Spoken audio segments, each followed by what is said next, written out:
all know that the best way to keep our weight down is to stay active, but that doesn't have to mean a structured exercise program. As News 8's Sandra Moss reports, you can burn extra calories during the course of a normal day. In a perfect world, everyone would not only have the time and energy to work out on a regular basis, but they would enjoy it too. But this is not a perfect world. Most Americans don't have the time or energy, and it shows.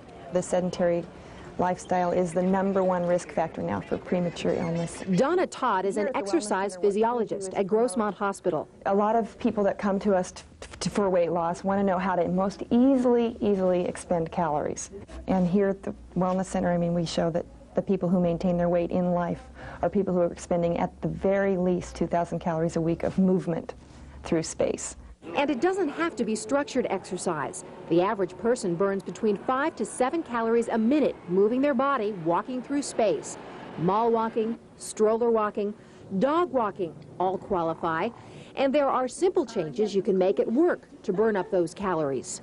Do aerobic phone calling. I mean, stand up while you're on the phone, pace around a little bit. One of the easiest ways to burn off a few calories is to forgo the elevator and take the stairs instead. Parking lots are another good place to force the exercise issue. Next time, instead of looking for the closest parking spot, why not try parking at the back of the lot?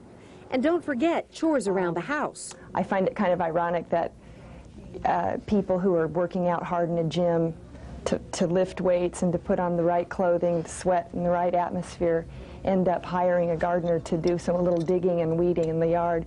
Even simple chores during the course of the day can help you burn more calories and stay fit.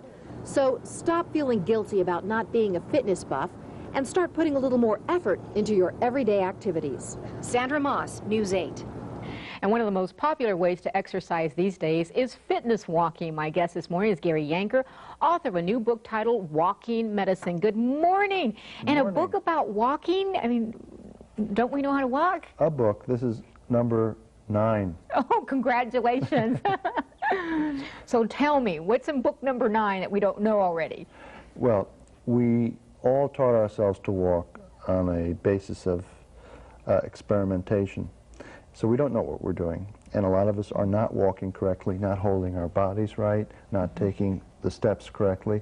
And if we want to burn more calories, we will have to move dynamically, pumping our arms instead of swinging them, lengthening our stride, increasing our pace. These are all ways to increase the calorie burn. You can double and triple it if you use technique. And that's really what I teach in my walking school, technique. 65 techniques in all. They're contained in the latest book, Walking Medicine. And you tell us that by walking we can reduce our health risks. That's right. In fact, that's walking by the mile. You should stay active, but you should keep track of how many miles a week you're walking. You can do an estimate of that, by the way, or you can use a pedometer. And the correlation between keeping your cumulative mileage high and a longer life and lower disease rate is very high. In fact, it's the only exercise we know that will help you live longer. As a matter of fact, you're saying that it lowers your biological age by 10 or 20 years, so I'm going to sign up immediately. I mean, that's really true? That's right. You can really change how old you are by starting and sticking with a walking program. And so how does one begin a walking program? I mean, how many hours, minutes do I have to walk a day? How often do I keep this up a week? Well, in walking medicine, we say it depends on your age and it depends on your level of conditioning. So if you haven't been exercising at all, you start at the bottom or level 1. And if you're middle-aged, your goals are going to be different than if you're in your 20s or if you're in your 80s, and your goals are going to be mileage and speed. So let's say you are middle-aged. You're going to have to build up your miles to between 12 and 17 miles a week, and your speed maybe between 20-minute miles and 17-minute miles. And how much weight would we wind up losing if we did this for a month and more? Well, you could lose 2 pounds a week. Really? On a walking program. In fact, in walking medicine, we have a weight loss and walking program. We're combining restricted calorie with still staying active, so you don't stop eating that much, but you do walk much more.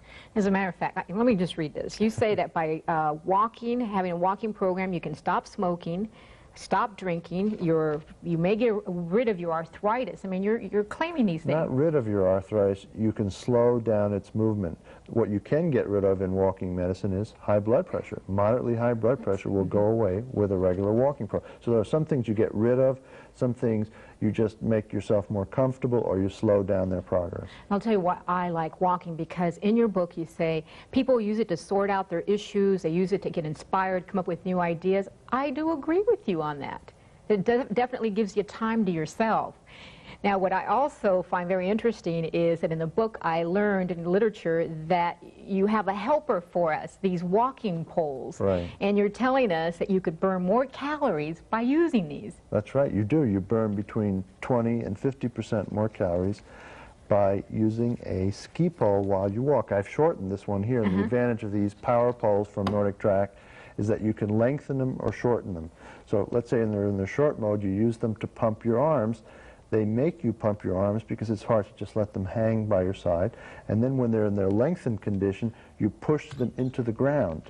Feel that little squeaking sound? That's a spring-loaded tip so that you won't chatter your teeth as you're pushing in the ground, pumping your arms. And this is going to make me burn more calories. This will double the calories you burn and also train the upper body, like your chest, your shoulders, your upper back, because you're using those more while you walk. And if you have a pain, many people have like a pain in the hip or in the knee, you can lean on these more and release the pain. Lower back pain, by the way, is the #1 medical problem in America. 90 million people say they suffer from it. And good walking technique and a device like this will let you move again with less pain or maybe pain-free. When should someone start a walking program? I mean, should children begin a walking program? In walking medicine, we say it starts really with little kids who are trying to learn how to walk. Their parents can actually help them walk correctly and teach them good walking techniques.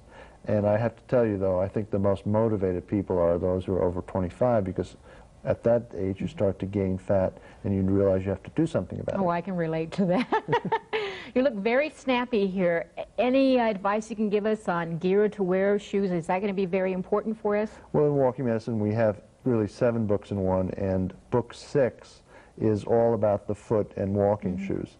And there are 200 brands evaluated in that. One real quick tip is people buy walking shoes for a perfect fit. They shouldn't. They should be a half a size larger, because your feet actually expand inside the walking shoe. Oh, isn't that interesting?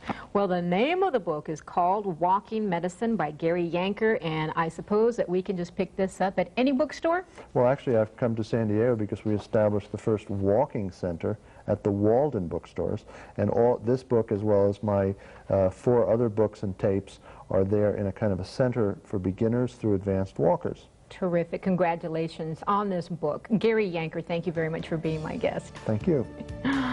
And it seems that labels on food products are getting more and more complicated. We'll try to sort it out when we come back.